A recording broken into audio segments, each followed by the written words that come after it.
Ya Allahku, jangan pernah kau tinggalkan aku. Ku perlu kau dalam hidupku.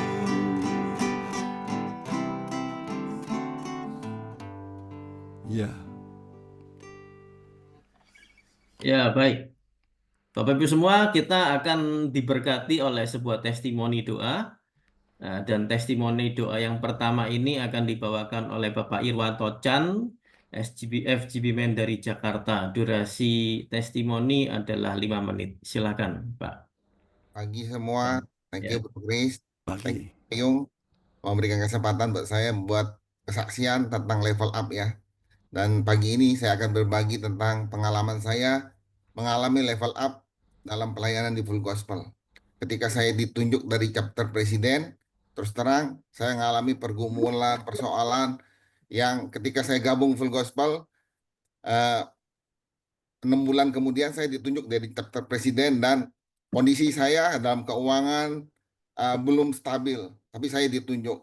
Awalnya saya menolak, saya takut, saya nggak bisa mengambil posisi ini. Dan puji Tuhan, saya disupport oleh VREP saya, Ardi saya, akhirnya saya ngambil keputusan untuk jadi chapter presiden. Dan berjalan waktu, dalam menjalankan chapter, saya mengalami banyak tekanan, banyak persoalan, dan khususnya ada member senior karena mengalami suatu masalah, dia mengancam saya, mau membunuh saya juga katanya, mau kirim pembunuh ke rumah. Dan ada juga istri member telepon saya, kok suami saya ketika gabung Full Gospel bisa udah ngelawan saya. Dan di situ saya bilang, kok pelayanan kayak gini. Saya bersyukur punya Viret, punya Ardi yang mensupport saya. Akhirnya saya bawa dalam doa, saya menjalanin menghadapi semuanya. Dan di situ saya mengalami upgrade dalam kerohanian. Dan di situ akhirnya ketika saya bergabung Full Gospel, saya nggak semua ngontrak ya, termasuk rumah, belum punya mobil, semua. Ketika saya jadi chapter presiden, melakukan terbaik, Tuhan tidak pernah berhutang. Dan di situ saya bisa beli rumah, bisa beli toko, dan saya pernah ngalamin mendapat undian mobil dari Bank Mandiri, dan meskipun saldonya nggak banyak, tapi Tuhan ketika sudah buka jalan, Tuhan mau berkati saya, dan itu luar biasa. Saya dapat kekenanan anugerah Tuhan. Dan ketika saya mau diangkat jadi Ardi, saya tangani 3 pergumulan. Adik saya kena hepatitis C, toko saya 3 mau digusur, dan anak saya yang kedua dokter vonis gejala autis. Dengan 3 persoalan saya mau mundur, tapi leader saya bilang saya mau diangkat jadi Ardi. Saya bukan senang tapi nangis. Dan di situ awalnya saya mundur, tapi berkat leader-leader saya, akhirnya saya nggak jadi mundur, terus ambil jabatan. Dan situ ketika saya benar-benar melayani Tuhan, dengan sungguh hati Tuhan bereskan masalah saya. Mulai dari adik saya kena hepatitis, saya sembuh total. Terus saya punya 3 kios mau digusur, Tuhan ganti ruko dengan ukuran 4 kali 25, 5 lantai, dan saya bersyukur. Dan saya paling bersyukur ketika anak saya umur 2 tahun dokter vonis gejala autis, dan pergumulan sangat luar biasa. Akhirnya Tuhan pulihkan. Saat ini udah sembuh total, anak saya udah kelas 3 SMP, dan saya bersyukur anak saya tumbuh normal dan dia pintar sekali, dan bersyukur dengan kebaikan Tuhan. Dan terakhir, ketika saya jadi regional presiden, periode Pak Ardian 2016-2020, ketika saya ditunjuk, pas itu ada perselisihan antara waktu perpecahan, dan di situ kayaknya bagaimana ya, mau ambil apa enggak, sangat bergumul dalam hati saya. Dan di situ akhirnya saya ambil jabatan itu, dan awalnya saya tahu ketika saya jadi RP, pasti saya banyak mengeluarkan uang, tenaga, dan pikiran. Dan di situ akhirnya saya bersyukur disupport tim-tim yang sangat luar biasa. Ada Bro Erianto, Yuhandi, dan teman-teman semua. Akhirnya regional DKI boleh berjalan dengan lancar. Ketika serah terima ke Bro Yuhandi, semua berjalan lancar. Dan di situ saya ingat tahun 2018 saya dagang spare part alat berat. Ada suatu momen waktu itu alat berat kecil PC75, PC50 itu lagi laku-lakunya di Indonesia. Dan spare part alat berat tuh yang kecil itu jarang yang jual. Dan di situ Tuhan berikan hikmat saya untuk impor spare part alat berat itu. Dan di situ saya mengalami terobosan dari 2018 sampai 2020 saya mengalami terobosan dengan luar biasa. Dan di situ Tuhan tidak pernah berhutang. Dan di situ ketika saya benar-benar melayani Tuhan dengan sungguh hati dan saya mengalami terobosan level up. Itu aja kesaksian saya. Tuhan Yesus memberkati. Tuhan Yesus memberkati Pak Aceh. Christian. Boleh screenshot? Bisa Pak, langsung aja Pak. Oke.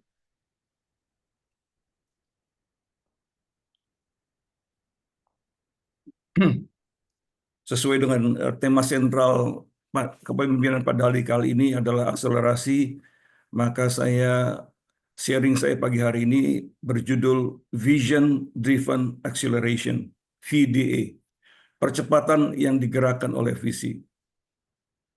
Sebelum saya mulai, izinkan saya membacakan sebuah pantun yang terinspirasi dari pertemuan kami dengan John Carrot tahun 2017 waktu kepemimpinan Pak Ardian. Pantun FGBMFI. Ada udang di balik batu, batu besar di tengah lahan. Pelayanan FGBMFI ialah untuk membantu agar orang bertemu dan bersatu dengan Tuhan. Ini terinspirasi pertemuan dengan John Carrot. Beliau mengatakan bahwa the true ministry of FGBMFI is a helping hand ministry.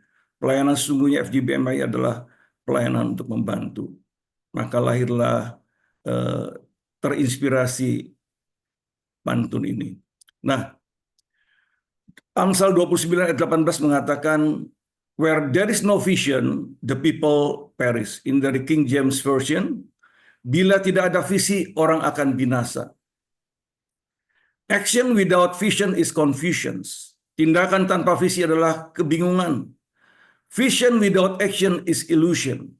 Visi tanpa tindakan adalah khayalan. But action with vision is acceleration. Tindakan bersama visi adalah akselerasi.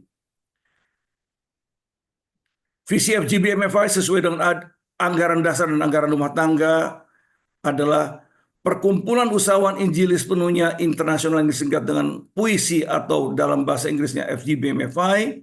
Selanjutnya disebut FGBMFI Indonesia, yaitu perkumpulan para pria, wanita, dan keluarga yang bukan hanya berbicara tentang Tuhan, tetapi yang tahu mendemonstrasikan kuasa Tuhan di dalam hidup pribadi dan di dalam pertemuan, di mana sebagai orang biasa menjadi luar biasa melalui kuasa dari Roh Kudus yang mengasihi satu dengan yang lainnya dan menyaksikan cinta, belas kasihan, dan realitas Kristus dengan perhatian mendalam pada setiap bangsa dan setiap ras. Itu adalah visi FGBMFI, seperti anggaran dasar kita. Nah, lalu saya ingin mengutip visi Demos Zakarian dalam buku The Vision Intensified, halaman 18-19. Siapa objek yang harus kita layani? Wajah-wajah kaku tanpa kehidupan menyedihkan. Tidak ada kontak, mereka sendirian, tangan terbelenggu lantai, kepala mereka kaku, mata mereka kosong menatap ke depan. Tidak berkedip, mereka dingin seperti es. Lalu es tersebut telah meleleh. Rantai-rantai mereka telah patah. Mata mereka bersinar-sinar. Sukacita, tangan bebas, tidak ada lagi sendirian. Terjalin dalam sebuah jalinan komunitas yang saling mengasihi dan menghormati. Nah, Demos menggenapi visi dan pelayanan Kristus di bumi seperti ditulis dalam Lukas 4 ayat 18-19. Dan semua doktrin apapun harus selaras dengan Alkitab, apakah itu penglihatan, nubuat, mimpi, dan lain-lain. Cek dan recheck kembali kepada Alkitab. Dan saya mau komit di FGBMFI karena apa yang Tuhan berikan visi melalui Demos adalah dari Tuhan. Nah, dua unsur utama tindakan untuk akselerasi terjadi. Visi sudah ada, tapi kita harus lakukan dengan dua tindakan, kasih dan kuasa. 1 Korintus 14 ayat 1, kejarlah kasih itu dan usahakanlah memperoleh karunia-karunia roh. Jadi dua hal ini, kasih dan karunia roh, kuasa. 1 Yohanes 4 ayat 16 berkata, Allah adalah kasih. Barang siapa tetap dalam kasih, ia tetap berada dalam Allah dan Allah di dalam dia. Kuncinya adalah oneness with Christ. Kisah para Rasul 1 ayat 8 berkata, tetapi kamu akan menerima kuasa kalau Roh Kudus turun ke atas kamu, dan kamu akan menjadi saksiku di Yerusalem dan di Samaria dan sampai ke ujung bumi. Kuncinya adalah baptisan Roh Kudus. Apa itu kasih? Kasih agape. Agape adalah cinta yang tidak mementingkan diri sendiri, atau cinta tanpa batas, atau cinta tanpa syarat. 3 unsur utama kasih adalah memberi, giving dengan motivasi murni untuk membebaskan, memulihkan, dan menyelamatkan. 2, pengorbanan baik waktu, daya, talenta, materi. 3, tidak bersifat transaksional, menghitung untung rugi, bayangan akan sebuah pertukaran. Kasih agape berasal dari Allah sendiri dan puncaknya adalah dalam diri Yesus yang telah menjadi manusia untuk menembus dosa manusia. Yesus adalah role model kita. Yesus adalah perwujudan daripada kasih itu yang nyata. Di dalam kasih agape ada belas kasihan, compassion untuk mengasihi Tuhan dengan segenap hati dan juga untuk jiwa-jiwa yang perlu diselamatkan. Kita bisa baca juga sifat-sifat dasar daripada kasih agape ada di 1 Korintus 13 ayat 4 dan 7. Silakan teman-teman baca sendiri. Apa itu kuasa? Kuasa dunamis dalam bahasa Yunani. Dunamis kekuatan. Kata ini akhirnya menjadi asal dari kata-kata dalam bahasa Inggris seperti dynamite untuk meledakkan sesuatu, dinamo untuk menghasilkan listrik, dan dynamic menggambarkan sesuatu yang tidak pasif, selalu bergerak. Dunamis itu tersedia bagi setiap orang Kristen yang sudah mengalami baptisan Roh Kudus. Dalam Kisah Para Rasul 1 ayat 8. Kamu akan menerima kuasa kalau Roh Kudus turun atas kamu. Dinamit dari Tuhan akan meledakkan dosa-dosa untuk menuntun kita kepada kekudusan, menggerakkan kita untuk menjadi FGB men yang dinamis, tidak pasif, untuk menggenapi visi Tuhan via Demos Sakarian. Baptisan Roh Kudus akan menjadikan kita pesaksi yang efektif, punya keberanian untuk mewartakan Injil, hidup yang dipimpin Roh Kudus, guide, disertai kuasa dunamis, dan hidup dalam unity. Baptisan Roh Kudus adalah pengalaman yang mulia, kunci dan rahasia untuk mengenal Roh Kudus dan mengambil bagian dalam segenap berkat yang indah. Baptisan Roh Kuduslah yang benar-benar membangkitkan indah rohani kita, memampukan kita untuk menjadi orang-orang rohani, memampukan kita untuk berjalan dalam pimpinan Roh. Dan baptisan Roh Kudus adalah pengalaman. Tanpa pengalaman yang vital ini, kita tidak akan pernah mengenal seluruh kekayaan dan kedalaman daripada Roh Kudus. Pelayanan Tuhan Yesus selama di dunia, Lukas 4 ayat 18, itu dengan kasih dan kuasa. Saya bacakan, Roh Kudus, Roh Tuhan ada padaku, oleh sebab Ia telah mengurapi aku untuk menyampaikan kabar baik kepada orang-orang miskin, dan Ia telah mengutus aku untuk memberitakan pembebasan kepada orang-orang tawanan dan penglihatan bagi orang-orang buta, untuk membebaskan orang-orang yang tertindas, untuk memberitakan tahun rahmat Tuhan telah datang. Kalau dalam King James-nya jelas sekali itu ya. The Spirit of the Lord is upon me. Jadi pelayanan Tuhan Yesus itu digerakkan, diurapi oleh Roh Kudus selama pelayanan 3,5 tahun di dunia. Itu tujuannya adalah untuk pembebasan para tawanan, penglihatan bagi orang-orang yang buta rohani, membebaskan orang-orang yang tertindas, yang terbelenggu, dan memberitakan tahun rahmat Tuhan telah datang. Beberapa ayat pendukung pelayanan Yesus itu ada di nanti baca sendiri ya. Nah, saya ingin menutup dengan sebuah kesaksian bahwa betul-betul akselerasi itu akan digerakkan oleh visi. Kesaksian Steve Lytle, mantan International Director FGB Eropa. Dia berkata, tentu saja kita harus menyampaikan kesaksian pribadi kita. Namun, visi Tuhan via Demo Sakarian harus terus ditekankan pada saat berbicara kepada chapter maupun kelompok pemimpin di regional manapun berada. Di tahun 76, FGB Eropa hanya punya 12 chapter saja. Sementara saya bepergian mengelilingi Eropa, saya berbicara berulang kali mengenai visi yang Tuhan telah berikan kepada Demos. Menjelang tahun 1981 telah ada lebih dari 250 chapter dan sejak itu telah bertambah lagi. Saya percaya karena para pemimpin dari negara-negara Eropa mengetahui dan membagikan visi itu, maka visi itu telah menjadi satu kekuatan yang dahsyat dalam pertumbuhannya. Berdasarkan visi itulah sementara kami menyampaikan kesaksian-kesaksian kami, chapter-chapter didirikan dan bukan sebaliknya. FGB MFI mulai dengan visi yang Tuhan telah berikan kepada Demo Sakarian. Di masa lampau, kehidupan jutaan manusia telah diubahkan oleh visi itu. Dan di masa yang akan datang, jutaan dan jutaan lagi akan dijamah, diubahkan, dilepaskan. Kenapa? Karena urapan Allah ada pada visi itu. Dan misi itu telah diberikan untuk membebaskan para tawanan di setiap negara. Apa yang Allah telah berikan akan diteguhkan, tidak pernah disia-sia. Maka ulangi visi itu sesering mungkin. Sampaikan visi itu apabila saudara berbicara dalam pertemuan-pertemuan airlift, landlift, atau sedang berbicara kepada orang-orang atas dasar 1-1. Ingatlah, untuk mempertahankan visi itu, protect and live the vision di depan umat, sementara kita menghadirkan FGB MFI kepada dunia yang terluka ini. Tanpa visi, umat binasa dan FGB MFI akan gagal. Saya ingin menutup dengan sebuah pantun akselerasi, ya. Buat sambal pakai terasi, makan enak perut terisi, lakukan kasih dan kuasa atas visi, maka akan terjadi akselerasi. Tuhan Yesus memberkati kita semua.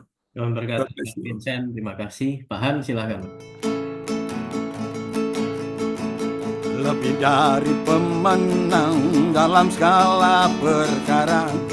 Kesempatan diberikan pada saya pada pagi hari ini. Shalom semua Bapak dan Ibu yang terbahagia.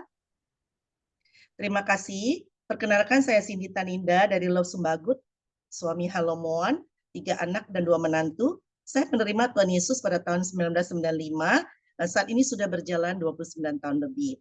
Selama saya percaya pada Tuhan Yesus, doa saya sederhana. Saya berkata demikian, Tuhan Yesus, mari urapi saya, sinari saya dengan kemuliaan-Mu.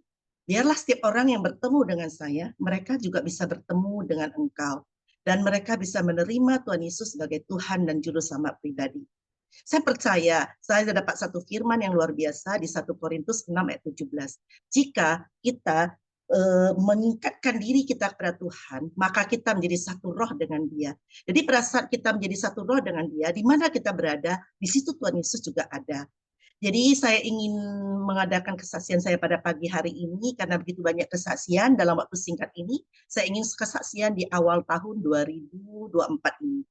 Jadi di awal 2024 ini kami dapat satu visi di mana Tuhan sangat mengasihi, ya sangat mengasihi orang-orang yang di usia emas, ya usia 55 tahun ke atas.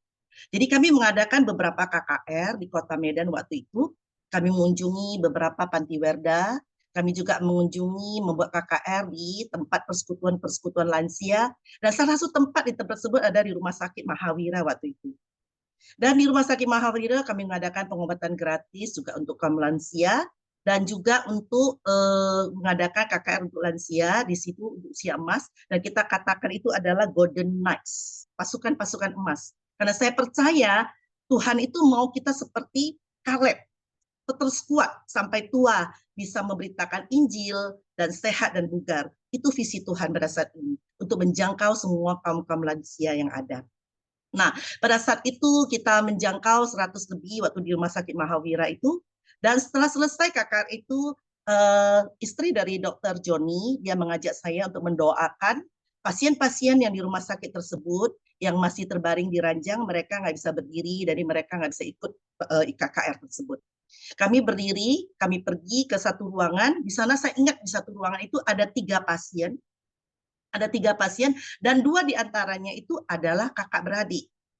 Sebelum saya mendoakan mereka itu, saya selalu sering menaikkan pujian terlebih dahulu untuk menguasai atmosfer dan kosmokrator di tempat tersebut. Jadi mereka adalah Chinese, karena mereka ada Chinese, saya menaikkan satu pujian, dan pujian itu berjudul Chu Hogua Ping An. Artinya gimana? Chu Hogua Ping An, artinya Tuhan berikan damai sejahtera-Mu untuk saya. Biarlah damai sejahtera itu ada dalam diri saya. Pada saat ada damai sejahtera itu ada, Tuhan Yesus sangat mengasihi saya mempunyai damai sejahtera yang luar biasa. Ya, jadi pada saat atmosfer itu sudah ada, saya mengajak mereka untuk menerima Tuhan Yesus sebagai Tuhan dan Juru Selamat pribadi, untuk mendeklarasikan iman mereka kepada mereka. Saya bersyukur setiap orang yang kami ajak untuk mengakui iman mereka pada Tuhan Yesus Kristus, mereka mau menerima Tuhan Yesus sebagai Tuhan dan Juru Selamat pribadi. Saya percaya itu karena ada radiasi kemuliaan Tuhan, kasih yang kita alirkan buat mereka. Mereka bisa merasakan damai sejahtera, kasih yang ada Tuhan Yesus yang kita alirkan buat mereka di dalam diri setiap pribadi mereka. Nah, pada saat kami mau keluar dari ruang tersebut, saya ingat waktu itu ada seorang ibu itu berkata, kapan kita bisa bertemu lagi? Ya, saya juga bingung bagaimana menjawabnya supaya kita bisa bertemu lagi. Tetapi pada saat 1 bulan kemudian, saya berkata kepada Ibu Indah sebagai ketua Love waktu itu, kita perlu mengunjungi panti-panti Werda. Dan kami memilih satu panti Werda di Kota Medan waktu itu yang ada di titik kuning.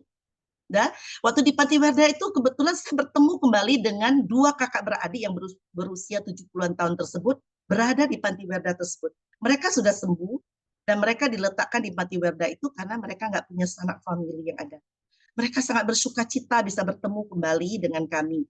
Saya juga bersuka cita, saya melihat di mana ada kerinduan, Tuhan itu adalah menjawab setiap kerinduan kita. Di mana ada kerinduan, Tuhan itu bisa memberikan kita bisa bertemu kembali. Saat itu juga kami mengadakan kunjungan tersebut, kami mendoakan mereka, dan mereka semua juga mau menerima Tuhan Yesus sebagai Tuhan dan Juru Selamat pribadi. Kami percaya kalau ada radiasi kemuliaan dalam diri kita, kalau ada kasih dalam diri kita, maka setiap orang yang bertemu dengan kita, mereka bisa menerima Tuhan Yesus sebagai Tuhan dan Juru Selamat pribadi. Tuhan memberkati, demikian kesaksian saya. Haleluya. Ibu Cindy, terima kasih. Silakan Mbak. Segala puji syukur